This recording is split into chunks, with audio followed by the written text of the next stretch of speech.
10 a.m. here in Zimbabwe's capital, Harare. Welcome to News Blitz. Let's look at our top stories.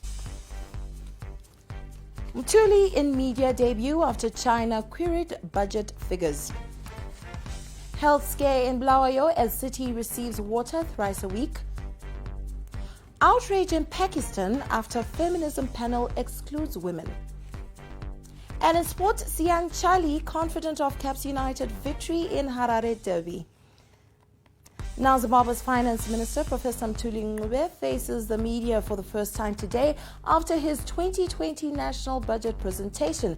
It is also days after the Chinese, one of Zimbabwe's close allies, queried some of the figures in the budget. The two countries, however, reached common ground, and ZTN's business correspondent Ndaka Majaka gives us more. Finance Minister Professor Mtuli Ncube is expected to address members of the media for the first time since his 2020 national budget. While we're unaware why the minister has called for this particular meeting today, what we understand is the minister is going to speak on several issues that are topical right now. One of those issues happens to be the issue around Chinese developmental funding to Zimbabwe for the financial year 2019. This week, there was a bit of a scuffle with the Chinese embassy disputing some of the data that was presented in the minister's budget. So we expect the minister to speak and clear the air on this. Apart from this, we also expect the minister to address the inflationary issue. He forecasted in his 2020 budget that annual inflation is going to close 2020 at 2%, and analysts have said that this is virtually impossible. Residents of Bulawayo, Zimbabwe's second largest city, say the new water shedding schedule exposes them to various waterborne diseases such as cholera and typhoid. The city will now only have running water 3 days a week. The decision to stop supplies is a result of diminishing water levels. 96 layers is too much. Not to man's business over man's before days basically. Hangona gets a hamper man's business. To put the blame with our consumers, you are saving water is very unfair. In council, they can't first. Is it any debate? Our losses, our man's, some losses which are caused by the consumer. We thought it's quite information on Madame. As I got you, made us a good. Now the rainy season is upon us and flash floods have been predicted in some areas. Such rains often come with an increased risk of outbreaks of waterborne diseases such as typhoid fever and cholera. Zimbabwe has been at the mercy of waterborne diseases before, with thousands losing their lives.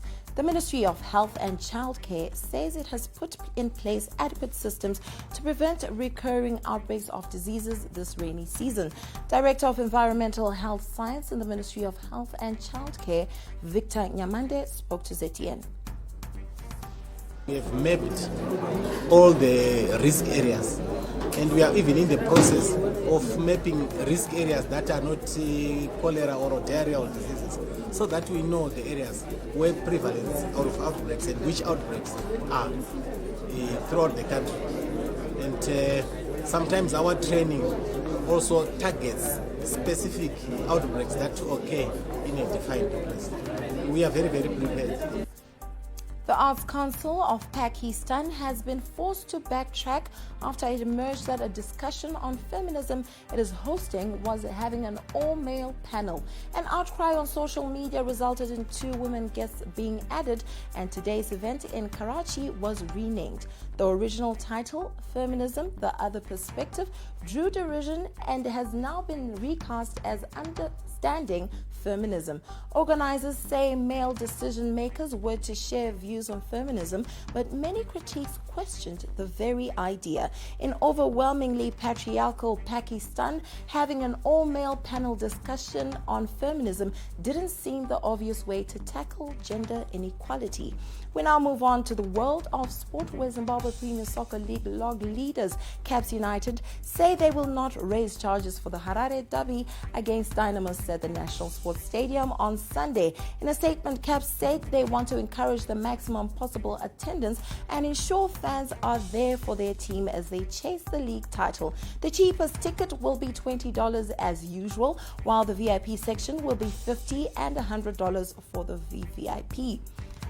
Meanwhile, striker Newman Sianchali, who is in line to make his debut in the famous Harare derby, says he's not intimidated by playing his former champions. And Sianchali, who kept Caps United in the hunt for the league title with his brace against ZPC Kariba a fortnight ago, says this fixture against Dynamis is just like any other game. No, it's not difficult. It's difficult to other guys who haven't played against. I've played the Bet of Zimbabwe. Now I'm playing the local derby in Harare. So it's just one game which is the same as playing as Wange, Triangle and Black Rhino. So I don't have any much pressure. In boxing, former welterweight world champion Floyd Mayweather has teased a possible comeback on his Instagram page, saying coming out of retirement in 2020.